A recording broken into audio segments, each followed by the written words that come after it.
غزہ کی صورتحال پر اقوام متحدہ کے جنرل اسمبلی کا ہنگامی اجلاس، غزہ میں جنگ بندی کے حق میں قرارداد منظور۔ اردن کی جانب سے پیش کی گئی قرارداد میں انسانی بنیادوں پر فوری جنگ بندی کا مطالبہ کیا۔ قرارداد کے حق میں 120 ووٹ پڑے۔ امریکہ، اسرائیل سمیت 14 ممالک نے قرارداد کی مخالفت کی، 45 اراکین نے ووٹنگ میں حصہ نہیں لیا۔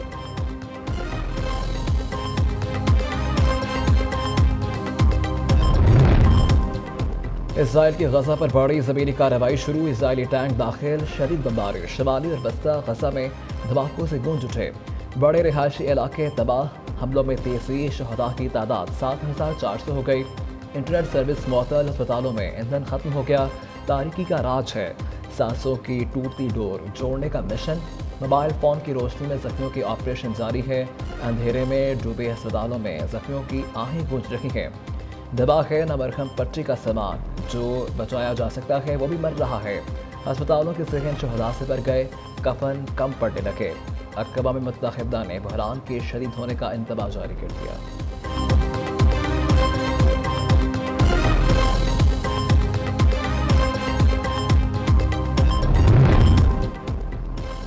غزہ کے معاملے پر اقوام متحدہ کی جنرل اسمبلی کا ہنگامی اجلاس، پاکستانی مندوب منیر اکرم نے کہا کہ اسرائیلی فورسز فلسطینی شہریوں پر حملے اور ان کی نسل کشی کر رکھی ہے، غزہ اور مغربی کنارے میں اسرائیل بمباری بند ہونی چاہیے۔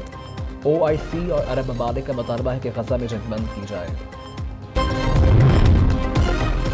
خیبر پختونخوا کے 2 مختلف علاقوں میں دہشت گردی کے 2 واقعات، جنوبی وزیرستان میں فورسز کی گاڑی بارودی سرنگ سے ٹکرا گئی، پاک فوج کے 2 جوان شہید ہو گئے، دھماکے میں سپاہی بلارس خان اور سپاہی عبدالکریم نے جام شہادت نوش کیا۔ ISPR کے مطابق خیبر کے علاقے وادی 13 میں آپریشن فائرنگ کے تبادلے میں 1 دہشت گرد ہلاک، 2 زخمی حالت میں گرفتار کر لیے گئے، دہشت گردوں سے اسلحہ اور گولہ بارود بھی برآمد کر لیا گیا۔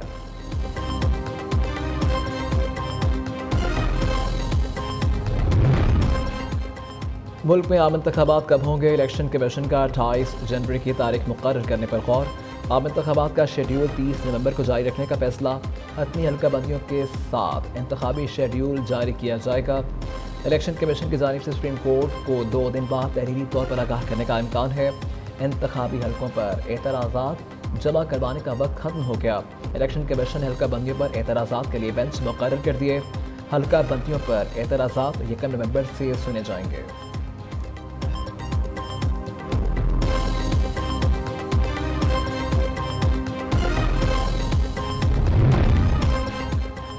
غیر قانونی غیر ملکیوں کے پاس 31 اکتوبر کی ڈیڈ لائن ہے، 1 نومبر سے کارروائی ہوگی، سہولت کاری کرنے والوں کو کوئی معافی نہیں ملے گی۔ نگراں وزیر اعلیٰ پنجاب محسن نقوی کی میڈیا سے گفتگو، وزیر اطلاعات عامر میر کا کہنا ہے کہ پنجاب میں غیر قانونی مقیم 33,000 غیر ملکیوں کی نشاندہی ہو گئی، ڈیڈ لائن کے بعد کوئی رعایت نہیں ملے گی، کسی خاص کمیونٹی کے خلاف کوئی ایکشن نہیں لیا جا رہا، دنیا کا ہر ملک غیر قانونی افراد کے خلاف کارروائی کرتا ہے۔